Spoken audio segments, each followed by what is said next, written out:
একটা মেয়ে জীবনের সবটুকু স্বপ্ন সাজিয়ে চলে আসে তার শ্বশুর বাড়িতে, কিন্তু আসার পরে কি ঘটনা ঘটে প্রিয় বন্ধুরা অবশ্যই জানতে হলে ভিডিওটা সম্পূর্ণ দেখবেন এবং লাইক কমেন্ট শেয়ার করতে ভুলবেন না। এই চ্যানেলে যদি নতুন হয়ে থাকেন তাহলে অবশ্যই চ্যানেলটি সাবস্ক্রাইব করে আমার পাশে থাকবেন। প্রিয় বন্ধুরা, সারা জীবনের সঞ্চিত ভালোবাসা এবং স্বপ্ন সাজিয়ে বাবার বাড়ি ত্যাগ করে শ্বশুরবাড়ি একটি মেয়ে আসে। শ্বশুরবাড়ির লোকজন তাকে সহৃদয়ে সদরে গ্রহণ না করে তাকে নিয়ে নাটকের আলপনা সাজায়।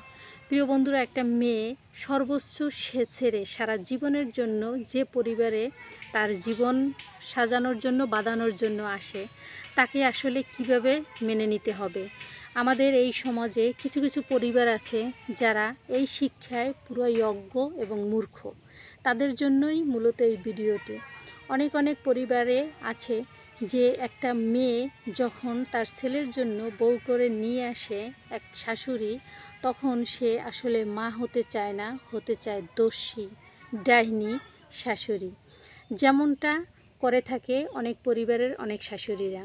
একটা শাশুড়ি দেখা যায় যে বউকে দিয়ে সব কিছু করাবে, বউর কাজ ভালো, বউকে দিয়ে কাজ করাবে, বউর পরিবেশ পরিচালনা করানো ভালো, সেটা করাবে, কিন্তু বউর খাওয়া ভালো না, বউর চলা ভালো না, বউর পড়া ভালো না, বউর হাসি ভালো না, বউর সুখ ভালো না।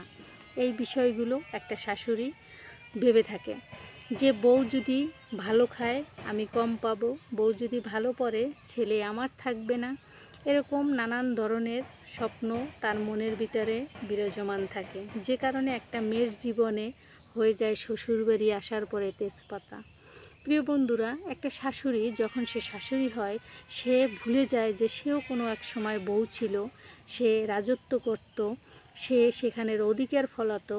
কিন্তু যখন সে শাশুড়ি হয়ে যায় তখন তার সেই রাজত্বটা অন্যের হাতে হস্তান্তর করতে এত কেন কষ্ট। এরকম অ্যালার্জিদায়ক শাশুড়িদেরকে আমি বলছি যে আপনারা এই ধরনের চরিত্র চেঞ্জ করেন।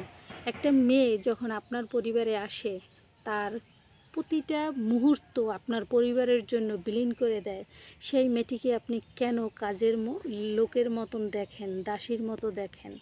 তাকে ভালোবাসেন, তাকে ভালোবেসে মেয়ের মর্যাদা দেন।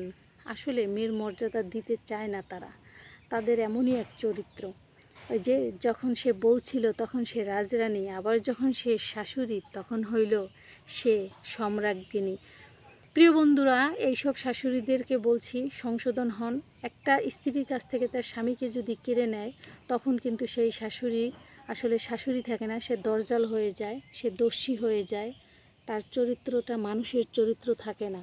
তো এই চরিত্র বাদ দিন। আপনিও কোনো দিন স্ত্রী ছিলেন, আপনিও কখনো বউ ছিলেন, এখন আপনি শাশুড়ি হয়েছেন, সেই বিষয়টা ভেবে তাদের জীবনকে রাঙিয়ে দিন, সুন্দর করে দিন এবং সুন্দর একটা মানুষ হিসেবে আপনার চরিত্রটাকেও ফুটিয়ে তুলুন।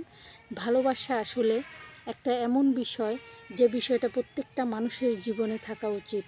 ভালো কর্মের ফল ভালো হবে, এটা নিশ্চিত। তাই খারাপ কর্মকে এড়িয়ে চলুন, ভালো কর্মের দিক ধাবিত হন।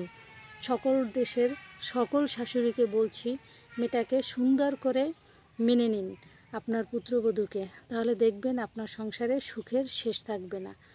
তো ভালো থাকবেন, সুস্থ থাকবেন, আল্লাহ হাফেজ।